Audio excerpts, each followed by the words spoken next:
As a Christian believer, you might think that everyone ought to believe that there is a God and that this God created the heavens and the earth and everything in it. And just like the Bible said, God created man in his own image, gave them dominion over the whole earth, blessed them to be fruitful, and gave them free will to live on the earth.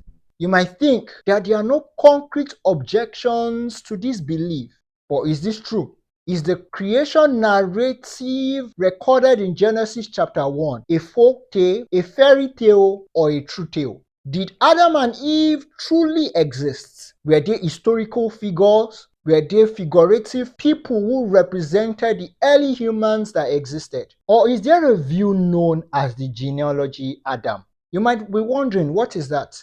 Keep listening to find out. This view on the genealogy Adam seems to make a lot of sense and highly regarded in the theological circle, but is it truly able to withstand the objection and to bring a perfect balance to everything that the Bible teaches about the character and nature of God and his plan for the salvation of man?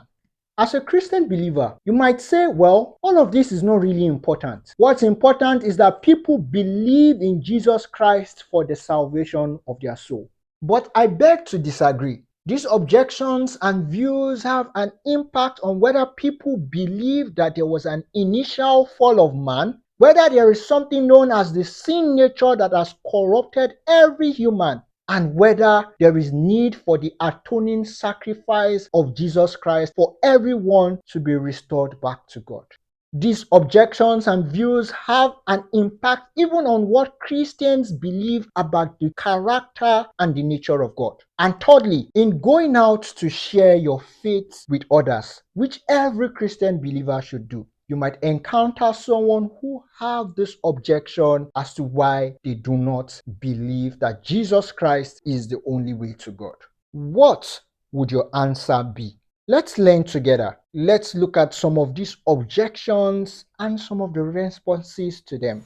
Welcome to AJ Sports with Ezekarel, an apologetics podcast where you grow in the right knowledge, build solid convictions, and be equipped to effectively defend the truths of your faith as a believer. AJ Sports stands for Apologetics for Jesus podcast.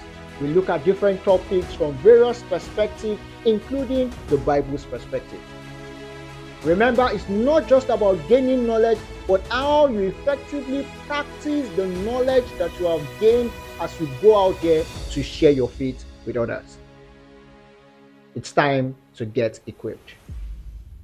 Let's start with the objection: the Bible copied older myths. The claim here is that the creation narrative and even the flood narrative recorded in Genesis actually borrowed from older Mesopotamian myths like the Enuma Elish, which is the Babylonian creation myth that existed at that time, and even the Epic of Gilgamesh, which is the flood story that was popular at that time.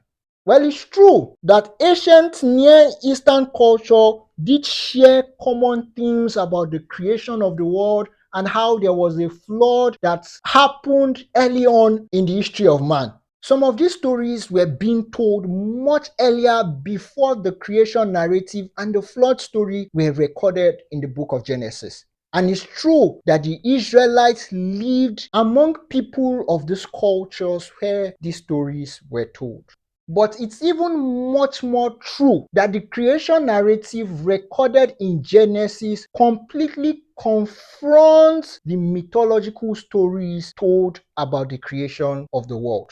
Scholars note that the narrative and purpose of the creation narrative in Genesis is actually very different. And here are some things that were very different. Number one, the nature of God. The Mesopotamian myths and other mythologies that existed at that time believed that there were many gods. These gods were violent, selfish, and competing against each other. They fought many battles. But the God in the creation narrative recorded in Genesis is just one God who is sovereign, peaceful, and in control of everything that he created. Number two, the view of creation. The Mesopotamian mythologies and other mythologies that existed then believed that the world is made from dead gods or cosmic battles. But on the other hand, in the creation narrative recorded in Genesis, we see that creation is orderly. God created things systematically and in days. We see that God's act of creation was intentional, and everything that God created is declared good. The third difference we'll be looking at is the view of humanity. All the different Mesopotamian views that existed back then, and even some mythologies that existed today, have the view that humans are created as slaves to feed the gods. But in the creation narrative recorded in Genesis, humans are made in the image of God and are given dignity and responsibility. God blesses human beings, telling them to be fruitful, multiply, and to have dominion over everything that He created. These are some of the very big differences between the creation stories of old mythologies and the creation narrative recorded in the book of Genesis. But then to the objection that the creation narrative and the flood stories are actually copied from old myths is not true at all. How was the book of Genesis written, and who wrote the book of Genesis? It's popularly believed by the Jews and the Christians alike that Moses the prophet who led the Israelites out of Egypt is the author of the book of Genesis. Now, we don't know how Moses got to know about all that happened before he was born. But we can guess that he probably had a revelation of all that happened while he was with God on Mount Sinai for 40 days. And afterwards, he wrote all of those narratives, from the creation narrative to the flood narrative to all the stories about Abraham, Isaac, Jacob, and his sons, and even Joseph in Egypt. So it's clear that the Bible did not copy its creation narrative from other mythologies that existed then. But if anyone would like to insist that Moses could have been influenced by stories he had while being raised by Pharaoh's daughter in the palace, well, I would simply ask what stories influenced Moses to write about Abraham, Isaac, Jacob, and Joseph. At least, how did he get the story of Abraham when he wasn't in Egypt? Or the story of Isaac? Or the story of Jacob before he moved to Egypt? Moses definitely wrote the creation narrative and all the other accounts narrated in the book of Genesis from a revelation that he received from God.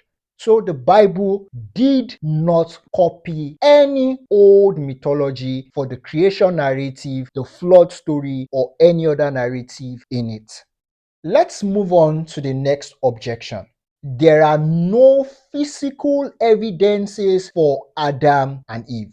Now you might say, oh, do people expect that Christians should now journey down to Middle East and then we start digging till we find the bones of Adam and Eve? And even if we found some bones, how can we tell that those bones belong to Adam and Eve?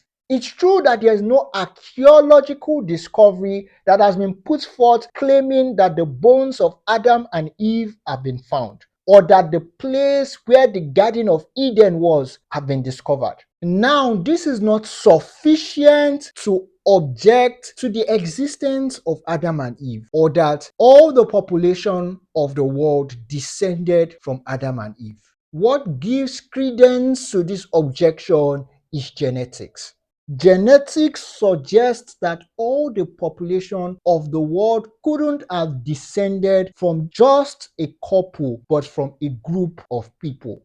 Because of this, some people have concluded that the biblical creation narrative, which also contains narrative about Adam and Eve, is false. So how do we understand this? Were Adam and Eve historically real people that lived at a certain period in time? Or were they figurative representation of all humans that first existed? Whether through God creating multiple groups of human beings in different locations or using the process of evolution to create all living species that exist today. Let's begin with the particular view that says that Adam and Eve were representatives of the first humans that existed. And let's call this view the representative or archetypal view. This representative or archetypal view could be understood as the signs, symbols, or typologies that we find in the Bible. For instance, we know that when God said to Adam and Eve that a seed from the woman would come who would smash the head of a serpent, while the serpent will bite his heel, symbolizes the victory that Jesus Christ would have over Satan in his death and resurrection, bringing salvation to man. We know about the spotless lambs that are offered for sacrifice as atonements for the sins of the Israelites, which symbolizes Jesus Christ, who is the true lamb that takes away or atones for the sins of the world.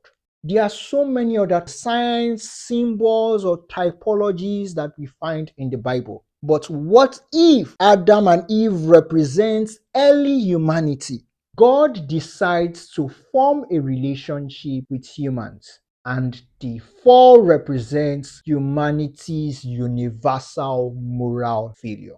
This view might seem plausible, but it's generally not in line with all of the scriptures in the Christian Bible.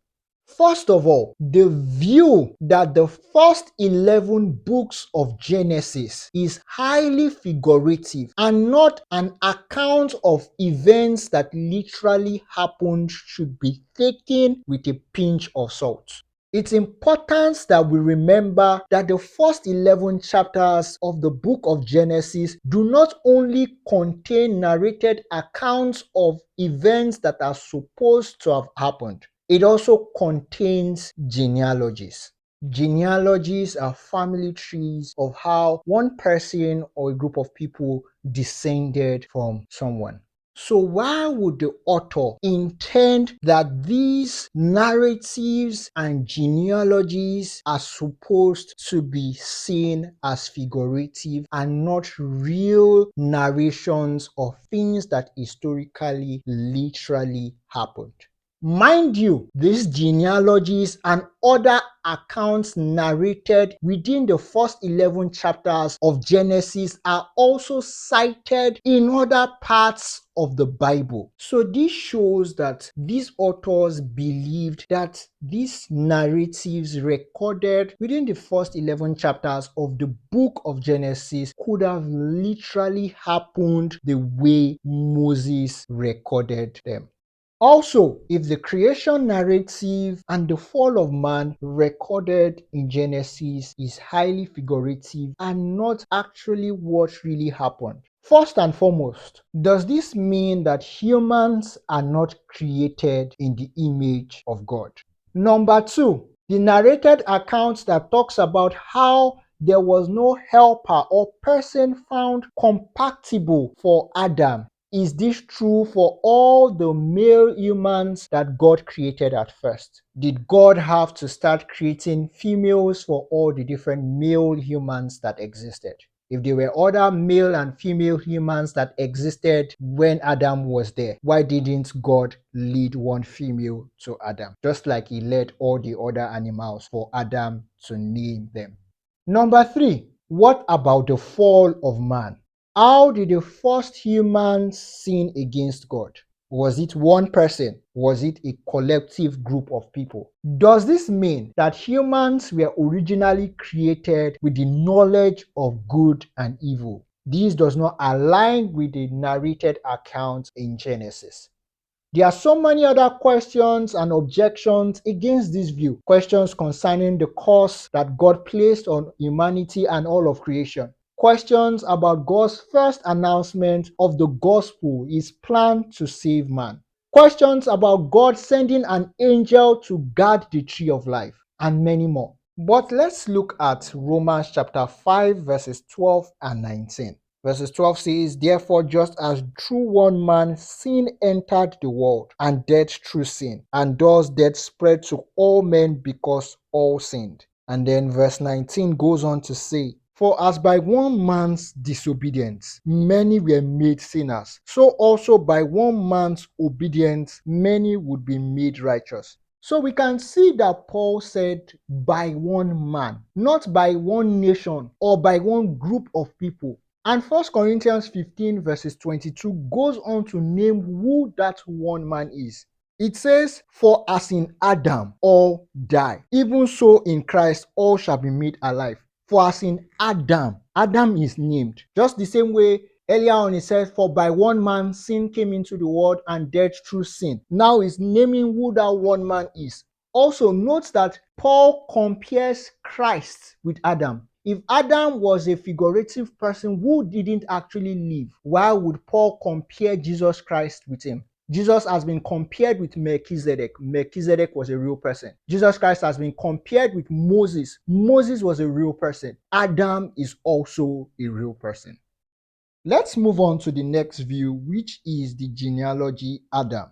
This is a modern proposal, and this view almost seems more plausible than the others, but there are still loopholes. The genealogy Adam view says that Adam and Eve were real historical people, specially created by God, but they were not the only humans alive at that time. Those other humans lived outside the garden, but Adam and Eve are placed in a covenant relationship with God. And the descendants of Adam and Eve intermarry with others. And that's how over generations, Adam and Eve became ancestors of all humanity. Some theologians believe that this is all right because this view preserves an historical fall. If there was Adam and Eve, there was the Garden of Eden, that means it's possible that there was an historical fall. That's Adam and Eve actually fell.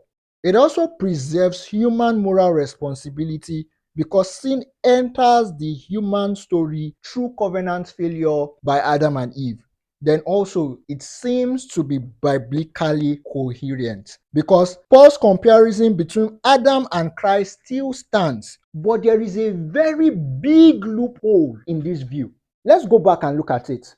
God creates Adam and Eve specially and purposefully. Does this mean that only Adam and Eve are created in God's image? And did God create only Adam and Eve while every other humans alive then evolved through the process of evolution? But the big one here is when it says Adam and Eve are placed in a covenant relationship with God. Think about it carefully. We know that God is interested in all humans knowing Him and having a relationship with God. So why would God in the beginning only select 2 humans out of all the humans that existed to have a relationship with?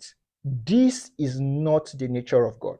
Someone might want to bring up Abraham as an argument against what I just said. How out of all the humans that existed, God called only Abraham to leave his father's house, and God established a covenant with only Abraham. But let's go back to the beginning. We know that God created Adam and Eve in His image, and God had a relationship with humans. God came down in the cool of the day and talked with the humans He had created.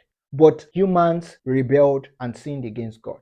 And God promised a salvation plan when He said to the woman, "The seed of the woman will crush the head of the serpent." That was the first announcement of God's plan of salvation for humanity.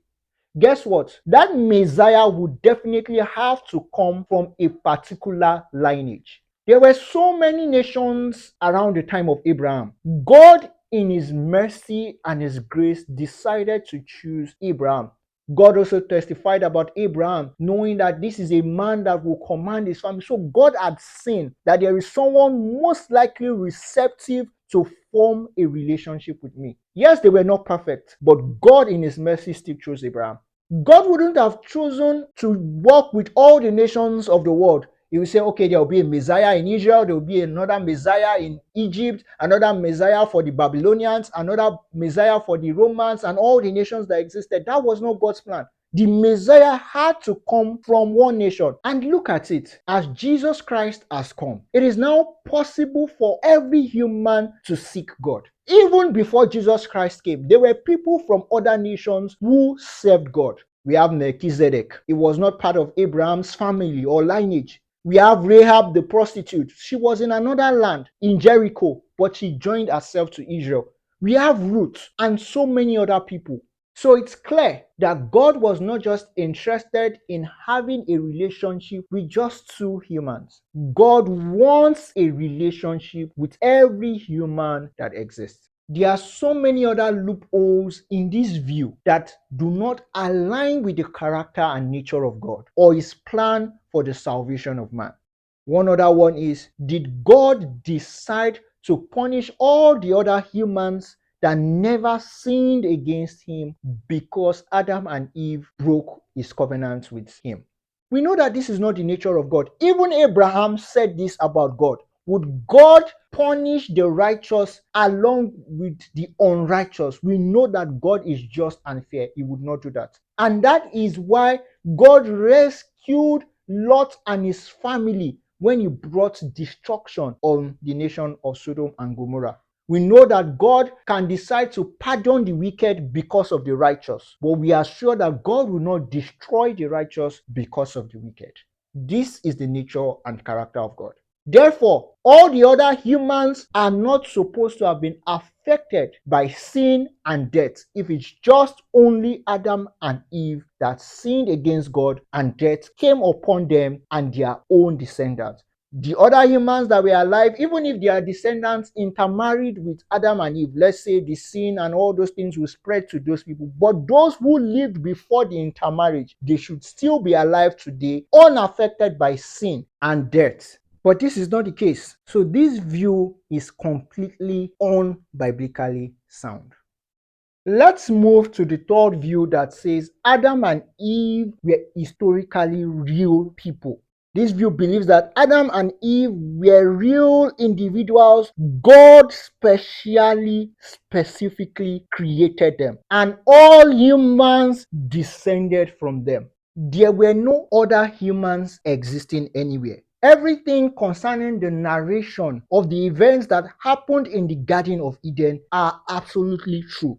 Yes, the talking serpent was real. After all, somewhere in the Bible, we also have a talking donkey. Remember Balaam's donkey? Yes, the tree of the knowledge of good and evil was real. A tree whose fruits could give humans the knowledge of good and evil. After all, how can the hair of a human being fill that human with strength? That if the hair is cut off, the strength leaves. So if Adam and Eve did not eat from the tree of the knowledge of good and evil, humans will be going about naked, dumb, having no knowledge or understanding of everything. The answer is no. God did not design humans to rely on knowing what is good or evil. God designed humans to rely on God. And God will lead humans to a state of human flourishing. God would inspire humans with how to make things that will help them in their day-to-day living. God will inspire humans with knowledge and wisdom that would ensure that there is a progress and advancement in the lives of humans. After all, we have Bezalel and Oholiab, who were filled with the Spirit of God, inspired to make all types of different crafts. And they were the ones in charge of making the tabernacle tent of meeting for the Israelites, according to Moses' specification.